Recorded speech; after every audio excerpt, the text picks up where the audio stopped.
Hey, so let's talk about cuttings. So lots of trees grow super easily from cuttings. You can turn one into infinite amounts. I need to take some cuttings today, so I want to show you the two different ways that we do it, and then I'll show you how to do it, and I want to show you a few trees that we have growing from cuttings right now. Okay, so here we have our Butylon or parlor maple, flowering maple, whatever. It is a very beautiful plant. I actually just made a video about this that I'll link down below if you care to see it. But this thing needs a haircut so bad. So let me show you how I'm gonna cut it and how I'm going to grow the cuttings out. You don't need to propagate from the tip of the branch. You can take the next cutting down as well, but it could branch out. It could have two branches coming out, so it could be really bushy. So I'm gonna show you where I'm gonna cut this. So I'm gonna cut it right below a leaf. And then most plants, the roots grow out in exactly the same spot that the leaf grows out. So I'm probably gonna cut it maybe below this leaf to go for maybe like a 7-inch cutting, that is. So I'm just gonna cut all the tips off of this plant for cuttings, and then I'll probably trim it a little bit as well, because this has just gone out of control. Okay, so I have all my cuttings, probably way more than I needed, but this plant really needed a haircut. So it got its much needed haircut. Let's go root these cuttings and make way more plants. Alright, and then you want to rip most of the leaves off. I did not need to go this crazy, but this is fine. You want the plant to focus on growing its roots, focus all of its energy on that. Another thing I like to do is just cut this last leaf in half, just so I know that the next leaf that grows, it was grown after I took the cutting. Okay, and then I just have a peat moss and perlite mixture. I do have a video on how to mix this together. It's just a sterile soil mix. And then I'm just gonna keep this plant in the shade. You do not want to put these in full sun because now they're weak plants. They have no roots. They need to be in shade, and then they need to get acclimated back to the sun. So that's pretty much it for that method. I will take you guys inside and show you another method that we use.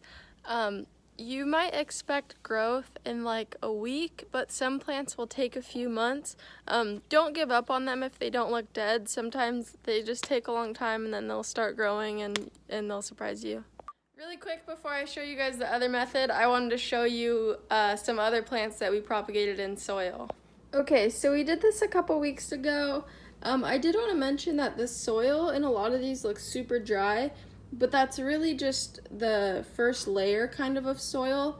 You definitely don't want to overwater these because they're not very strong plants, but if you put your finger in there, it's moist down in there, so that's perfectly good.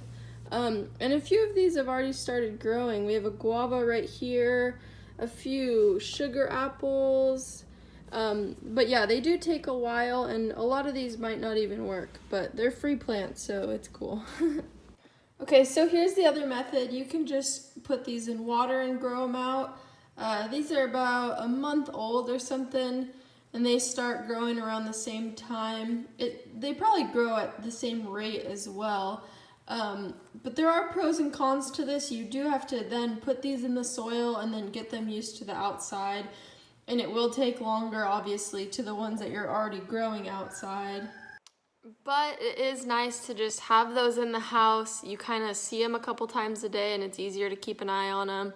We always like having cuttings in the kitchen just because it's fun to watch them grow. I just want to show you guys one more thing. These are some fig cuttings that we ordered and planted about a month and a half ago. We have the white Texas Everbearing and the brown turkey, and they're growing really well. So we planted these. We wanted to test if we can plant them in a soil that has nutrients in it. This has some Espoma hollytone in it, this soil, and they're growing great. Like these ones back here aren't dead, they just haven't grown yet, and they definitely might.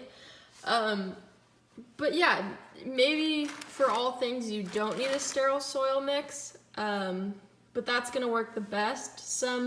Some baby roots are gonna get burned by any nutrients, but I think figs are just really, really easy to grow and they'll grow in anything.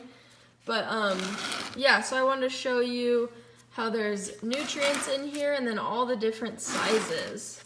Like this is like bigger than my finger, and this is like smaller than a pencil. So yeah, just do some tests.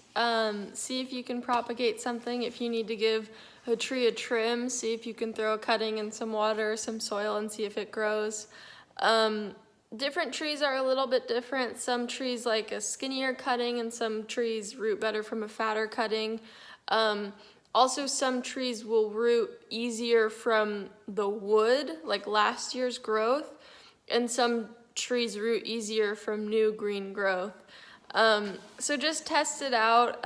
Let us know if you want any videos on very specific cuttings, and if we have it around, then we can definitely make those videos for you. But thank you so much for watching.